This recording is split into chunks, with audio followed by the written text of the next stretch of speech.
สบายดีพี่น้องวัดจุกุทุกคนบริเวณจับนะพี่น้องเนาะ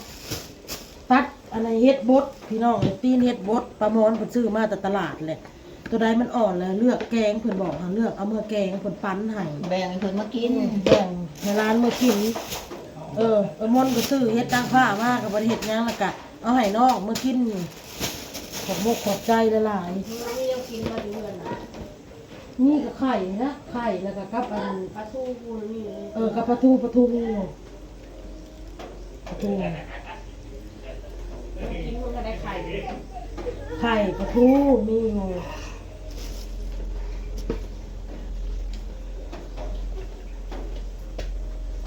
เอาตะเกียบเซ็งบ่อ้าย อยู่กับชีวิตตัวเองมีความสุขมากบ่สนใจกับคนที่บ่หวังดีสักเฮา มาขอเพิ่นว่า ขอเลย สิพัดมีน้ำแหน่พี่น้องเลยอ้นก็เลยสิเฮ็ดไว้ๆนี่เด้อพี่น้องเด้อพัดตีนเฮ็ดเลยสิพัดมีสูมนกินหมี่เหลืองค่ะนะหมี่แดงน่ะเอาโต้เลยสงสัยว่างอันนั้นแล้วนี่ว่างคือ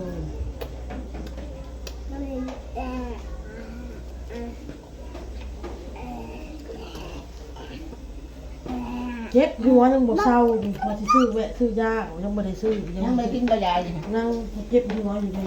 กินซะ แวะซื้อเมาเมื่อคืนไปงานเมื่อคืนเพราะว่านะ กินแล้วก็เศร้าโลดเอ้าเอาน้ำมาให้มันแน่ให้ตู้ค่ะ ยายเนี่ยแม่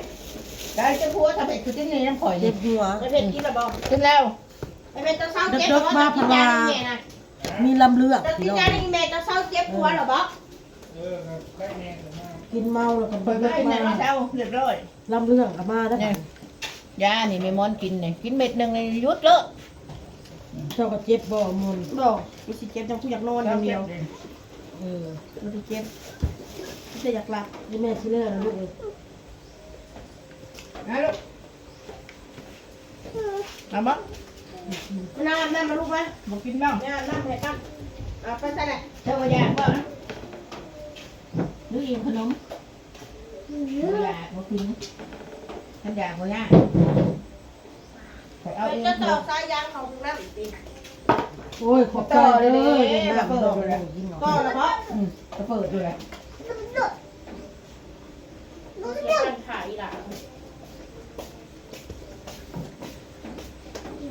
เมาผัดเด็กๆมาผัดมีลำเลือด เป็นยังคือบักเกะคะคนแบบนี้เนาะบักโกโก้นี่ มาโกโก้ฮะ เกลือเด็กเลยนั่งวนอยู่ ปลาหมอเราเกลือน่ะกิน แม่วนง่ายอย่างนี้เนาะ ชอคน สั้นๆเนาะ ชอ โอ้ยลูก จังหวะยังบ่ถึง ว่าเมาแล้วผัดเด็กๆมามีลำเลือดมานี่ น้ำเลือดไม่ได้ อ้าวลำเลือดเซโนกับมหาชัยคือเด็กๆมันมีลำเลือดบัดนี้ลำเลือดมหาชัยกับเซโนบัดนี้ลำเลือดกันเมื่อคืน ม่วนละสุด ม่วนเลยม่วนนี่แหละเกิดอมนกับเจ๊ขาวบอกพอเศร้าว่ะ ช่วงนี้ไปกุลคาม เมื่อไปว่าช่วงนี้ไปว่า โอ้ยจักเหี่ยงเนาะ เนี่ยที่เรียกเลย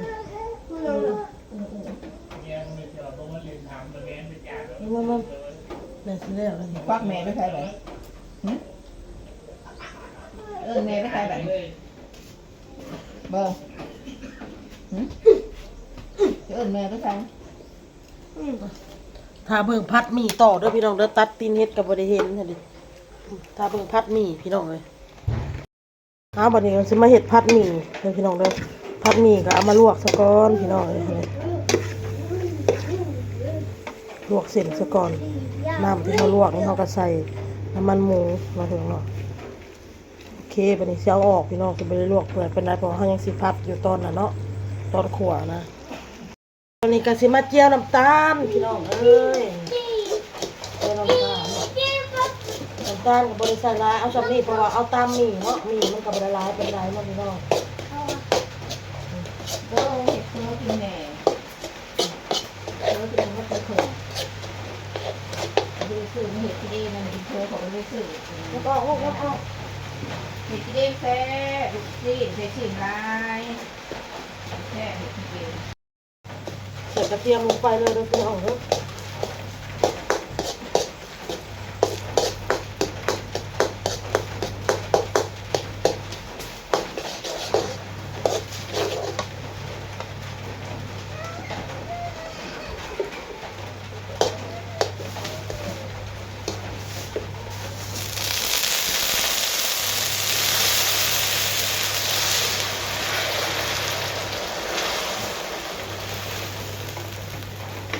พอสั่นนี่แล้วตัวเส้นมันบละลายเป็นไหน มากกว่าน่าจะเลย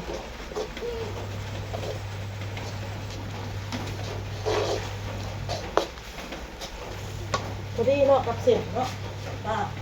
เส้นสมีน้ำกันนี่พอดีเนาะ พอดีแล้วง่ายกับคน ให้มันละลายกัน มันอ่อนไปเลยแก่นะ ใส่ผงนัวพี่น้อง ล่างเราปุ๊บเนี่ยอะไรเขาเลยทั้งหัน ใส่เมก กี้ กี้ ว่าเราหันหัวกินเรามามองเรากินคือว่าเราพิการเลยขึ้นแบบ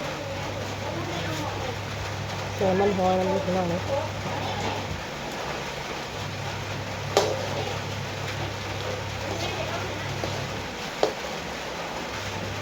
โอ้ย เกี่ยวหน้ามันไว้พี่น้อง ไม่กินเขา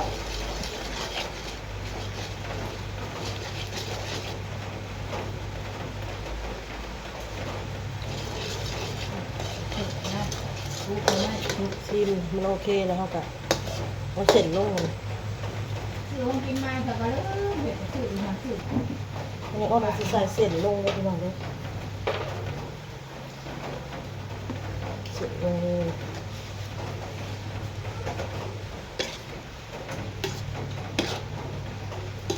จะติดสิมีชื่อก้อนเลือดมาหายแล้ว น้ำมันเค็มอยู่เลยนะมันเค็มหรอกเนาะดอกกระเจียวน้ำตาลมันอันนั้นโคตรเลย หนังลายโต น้ำลายโคตรเนาะ โอ้ยโต เอาน้ำออกก่อน หนังลายโตมีหนังออก คนซีม นี่พี่น้อง เป็นยังไง เมื่อแกนั่นนึง อยากเค็มเนาะอยากเค็ม เค็มอันนี้โอ้ย มันละลายดอกน้อยเดียวพี่น้องเลยเอาเลย กินดิบอันนี้กินดิบ พัดแล้วก็ใส่พี่น้องใส่ข้าวหอมใส่ข้าวหอมใส่ผักเสริม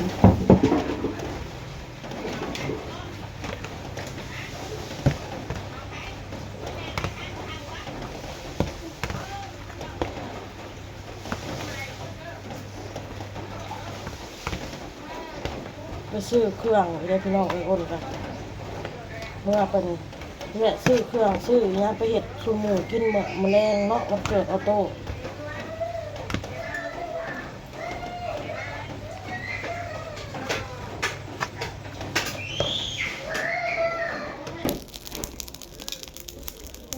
หับปะเขาเลยเอามาจีนางต่อเด้อพี่น้องเด้อ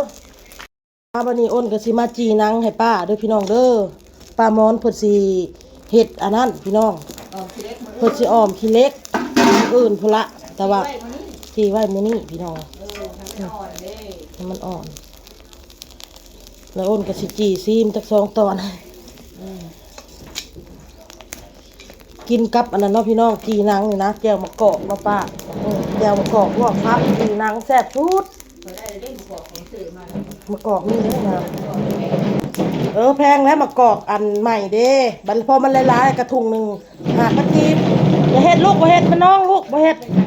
เอาเขาไว้เอาเขาไว้ บ่เฮ็ดเอาเข้าไว้เบิ่งมา เอาเขาไว้สักโต๊ะค่ะ เบิ่งพี่น้องเอ้ยฝนตกนี่ว่าสิเมื่อไปแวะหับเอาน้องบอลเลย เบิ่งดอกอันนี้นะงามพี่น้องเอ้ยดอกอันนี้อ้นว่าอยากได้อันเอามาปลูกอยู่พี่น้อง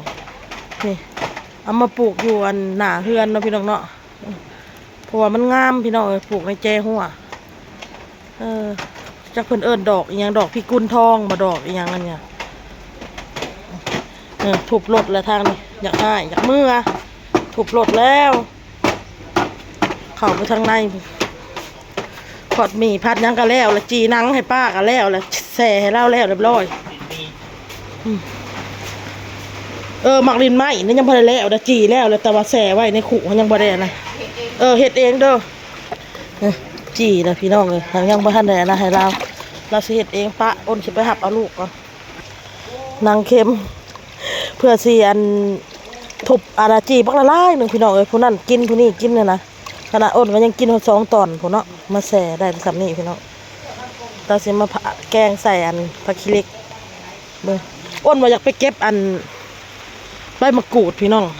จักหน่อยแล้วก็กำมะกระถินเนาะฝนมันตกย่ำบ่ได้ไปหรอกพี่น้องมื้อหน้าซะวันเกิดน้องออโต้ก็ฝนตกก็ย่ำบ่ได้มีไปป้าก็ว่าฝนตกป้าบ่ได้ไปมนก็ว่าบ่ได้ไปพี่น้องเบิ่งนี่แหละฝนเช้าเพิ่นสิไปฝนยังบ่เช้าเพิ่นบ่ได้ไปเพิ่นว่าเอาพี่น้องลาแล้วพี่น้องลาเลยเด้อพี่น้องเด้อคลิปนี้พอกับคลิปหน้าพี่น้องบ๊ายบายโตบ๊ายบา